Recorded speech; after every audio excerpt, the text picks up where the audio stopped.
ಇರೋಕೆ ಕಾರಣ ಏನಂದ್ರೆ ನಮ್ಗೆ ನೋಡಿ ನಾನು ಇವಾಗ ಕಾಂಗ್ರೆಸ್ ಆಗಿರ್ಬೋದು ಇನ್ನೊಬ್ಬ ಬಿಜೆಪಿ ಅದಲ್ಲ ವಿಷಯ.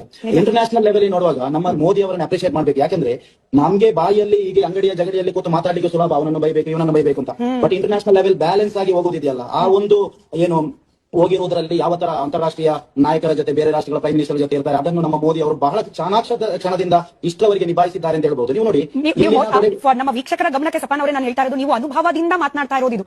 ನೀವು ಬೇರೆ ದೇಶಗಳ ಪರಿಸ್ಥಿತಿ ಹೇಗಿದೆ ಅನ್ನೋದನ್ನ ಕಣ್ಣಾರೆ ಕಂಡು ಅನುಭವಿಸಿ ಮಾತನಾಡ್ತಿರೋದು. ಇದು ಮೋದಿ ಬಿಜೆಪಿ ಅವರು ಅಂತ ಆಗ್ಲಿ ಅಥವಾ ಯಾವುದೋ ಒಂದು ಪಕ್ಷದ ಮುಖಂಡರು ಅಂತ ಆಗ್ಲಿ ಅಲ್ಲ, ದೇಶದ ಒಬ್ಬ ಪ್ರಧಾನಿಯಾಗಿ ತೆಗೆದುಕೊಂಡ ನಿರ್ಧಾರದ ಬಗ್ಗೆ ನಿಮಗೆ ಸಮಾಧಾನ ಇದೆ ಅಂತ. ನಾನು ಯಾವ ತರ ನಾನು ಅಂತ ಹೇಳಿದ್ರೆ, ನಾವು ಗಲ್ಫ್ ಅಲ್ಲಿ ಆಗಿರ್ಬೋದು, ಊರಲ್ಲಿ ಆಗಿರ್ಬೋದು, ಹಿಂದೂ ಮುಸ್ಲಿಂ, ನಾವು ನಮ್ಮ ಸ್ನೇಹಿತರಿಗೆ ತುಂಬಾ ಹಿಂದೂ ಫ್ರೆಂಡ್ಸ್ ಇದ್ದಾರೆ, ನನಗೆ ತುಂಬಾ ಕ್ರಿಶ್ಚಿಯನ್, ಒಂದೇ ತಟ್ಟೆಯಲ್ಲೆಲ್ಲ ಊಟ ಮಾಡುವ ನಾವು. ನಮಗೆ ಅಂತ ಮೆಂಟಾಲಿಟಿ ಬಂದೇ ಇಲ್ಲ, ಬರೋದು ಇಲ್ಲ.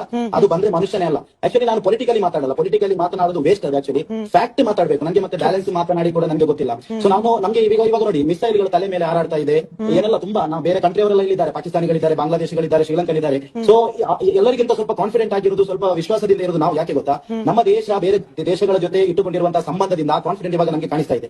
ಯಾಕಂದ್ರೆ ನೋಡಿ, ನಮ್ಗೆ ಏನಾದ್ರೂ ಆದ್ರೆ ನಮ್ಮ ಮೋದಿ ಅವರಾಗಿರ್ಬೋದು, ನಮ್ಮ ಚೀಫ್ ಮಿನಿಸ್ಟರ್ ಆಗಿರ್ಬೋದು, ನಮ್ಮ ರಕ್ಷಣಾ ಸಚಿವರಾಗಿರ್ಬೋದು, ಇಲ್ಲಿ ಕಾಂಟ್ಯಾಕ್ಟ್ ಮಾಡಿ, ಮತ್ತೆ ಆರತಿ ಕೃಷ್ಣ ಅವರು ಕೂಡ ಇದ್ದಾರೆ. ಸೊ ಇವರೆಲ್ಲ ಸೇರಿಕೊಂಡು ನಮ್ಮ ಬಗ್ಗೆ ಕಾಳಜಿ ವಹಿಸ್ತಾರೆ ಅನ್ನುವಂತಹ ಒಂದು ಧೈರ್ಯಗಾರಿಕೆ ನನಗಿದೆ. ಮತ್ತೆ ಇಂಟರ್ನ್ಯಾಷನಲ್, ನಾನು ಆವಾಗ ಹೇಳಿದಾಗೆ, ಅಲ್ಲಿ ಅವರ ಜೊತೆ ಈ ತರ ಇರಬೇಕು, ಇವರ ಜೊತೆ ಈ ತರ ಇರಬೇಕು ಅಂತ ನಾವು ಬಾಯಲ್ಲಿ ಮಾತನಾಡಬಹುದು. ನಮ್ಮ ಪ್ರಧಾನಿಗಳು ಯಾಕೆ ಹಾಗೆ ಹೇಗೆ ಅಂತ. ಏನು ಇವಾಗ ನಮ್ಮ ದೇಶದ ಪ್ರಧಾನಿಗಳಿದ್ದಾರೆ, ಅವ್ರು ಮಾಡಿರೋದು ಅಕ್ಷರಶಃ ಅವ್ರು ಹೇಗಿರ್ಬೇಕು ಅದೇ ತರ, ಹೇಗಿರ್ಬೇಕಿತ್ತು ಅದೇ ತರ ಅವ್ರು ಇದ್ದಾರೆ ಅಂತ ಹೇಳ್ಬಹುದು.